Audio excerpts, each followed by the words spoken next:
Del Evangelio según San Juan. En aquel tiempo dijo Jesús a la gente: Yo soy el pan de la vida. El que viene a mí no pasará hambre, y el que cree en mí nunca pasará sed. Pero como os he dicho, me habéis visto y no creéis. Todo lo que me da el Padre vendrá a mí, y al que venga a mí no lo echaré fuera, porque he bajado del cielo, no para hacer mi voluntad, sino la voluntad del que me ha enviado. Esta es la voluntad del que me ha enviado, que no pierda nada de lo que me dio, sino que lo resucite en el último día. Esta es la voluntad de mi Padre, que todo el que ve al Hijo y cree en Él tenga vida eterna, y yo lo resucitaré en el último día. Palabra del Señor. Gloria a ti, Señor Jesús. Es miércoles de la tercera semana de Pascua, queridos hermanos. Luego de la muerte de Esteban, se desata en Jerusalén una violenta persecución contra los cristianos. Todos huyen, menos los apóstoles. Es la tercera persecución contra la iglesia, y esta vez la intervención de Saulo es más activa. Parecía que esto iba a ser un golpe mortal para la iglesia y no lo fue.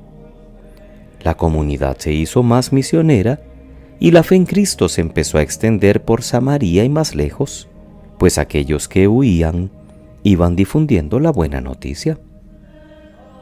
Jesús el día de la Ascensión les había anunciado que iban a ser sus testigos, primero en Jerusalén, luego en toda Judea, en Samaria y hasta los confines del mundo. Esto se empieza a realizar ahora. Uno de los diáconos de Grecia, Felipe, es el que asume la evangelización en Samaria, y la ciudad se llenó de gran alegría. Aunque no lo leemos hoy, sabemos que la predicación de Felipe atrajo a muchos al bautismo, y entonces los apóstoles Pedro y Juan deben bajar de Jerusalén a completar esta iniciación, imponiendo las manos y dando el Espíritu a los bautizados por Felipe. No tendríamos que asustarnos demasiado, hermanos, por las dificultades y persecuciones que sufre la comunidad cristiana. Siempre las ha experimentado y siempre ha prevalecido. Para aquella comunidad de Jerusalén, lo que parecía que iba a ser principio del final fue la gran ocasión para expandir el cristianismo. Y así ha sucedido cuando en otras ocasiones cruciales de la historia se han visto cerrar las puertas a la iglesia en alguna dirección. Las invasiones de los bárbaros, el hundimiento del Imperio Romano, la pérdida de los estados pontificios.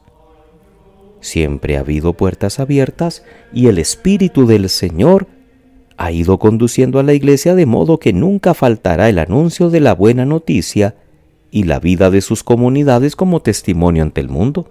Si tenemos fe y convicción, siempre la buena noticia será comunicada, de una forma o de otra. Sucedía en la primera comunidad con los apóstoles y los demás discípulos. Nadie les logró callar. Si una comunidad cristiana está viva, las persecuciones exteriores no hacen sino estimularla a buscar nuevos modos de evangelizar el mundo. Luego de las persecuciones duras que vivió la iglesia en Polonia, en el siglo pasado, posterior a la Segunda Guerra Mundial, ¿qué surge? Una iglesia más fuerte, una iglesia llena de vocaciones, con una vocación tan exquisita como la de San Juan Pablo II. ¿Qué pasó en Cuba cuando empezó el comunismo? Se cerraron iglesias, se persiguió a los cristianos, tal vez no tan cruelmente, pero sí con prohibiciones. Y cuando San Juan Pablo II visitó la isla, Fidel pensó: aquí no hay cristianos. Vamos a convocarlos a que vengan al malecón, porque de todas maneras nadie va a llegar. Y el mundo se asombró por los cristianos que habían permanecido fieles. Lo que nos pueda parecer catastrófico al final termina siendo momento de purificación, de discernimiento, de renovación, de empeño y de evangelización por parte de la comunidad cristiana, que siempre estará guiada por la acción del Espíritu. El texto de Juan sigue en el capítulo 6, hoy en los versículos del 35 al 40, el discurso del pan de vida. Esta catequesis de Jesús tiene dos partes muy claras. Una que habla de la fe en Él y otra de la Eucaristía. En la primera parte Jesús afirma: yo soy el pan de vida. En la segunda dirá: yo daré el pan de la vida. Ambas están íntimamente relacionadas y forman parte de la gran página de catequesis que el evangelista nos ofrece en torno al tema del pan. Hoy escuchamos la primera. Por eso retomamos el versículo 35 que también se leyó ayer: yo soy el pan de vida. Porque esta primera parte tiene como contenido la fe en Jesús, que se nota por los verbos que se emplearon: el que viene a mí, el que cree en mí, el que ve al Hijo y cree en Él. Se trata de creer en el enviado de Dios. Y aquí se llama pan a Cristo, no en un sentido directamente eucarístico, sino más bien metafórico. A una humanidad hambrienta, Dios le envía a su Hijo como el verdadero pan que va a saciarle, como también se lo envía como luz o como el pastor. Luego pasará a una perspectiva más claramente eucarística con los verbos comer y beber. El efecto de creer en Jesús es claro. El que crea en Él no pasará hambre, no se perderá. Él lo resucitará en el último día y tendrá vida eterna. La presentación que hace Juan de Jesús también nos está diciendo a nosotros que necesitamos la fe como preparación a la Eucaristía. Somos invitados a creer en Él antes de comerle sacramentalmente. Ver, venir, creer. Para que nuestra Eucaristía sea fructuosa, antes tenemos que entrar en esta dinámica de aceptación de Cristo. Ver, venir, creer.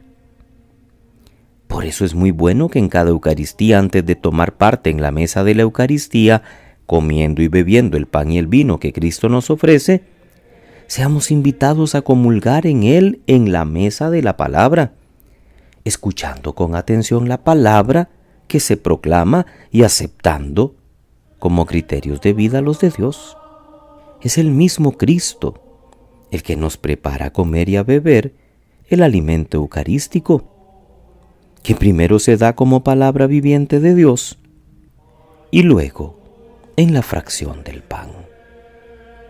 Por eso la Eucaristía, hermanos, tiene pleno sentido cuando ésta se celebra en la fe y desde la fe. Y a su vez la fe llega a su sentido pleno cuando desemboca en la Eucaristía. Y ambas deben conducir a la vida según Dios. Creer en Cristo, comer a Cristo, vivir como Cristo. Es la consecuencia lógica de una comunión hecha con toda devoción. Que pasen muy feliz miércoles, queridos hermanos. Que Dios les bendiga.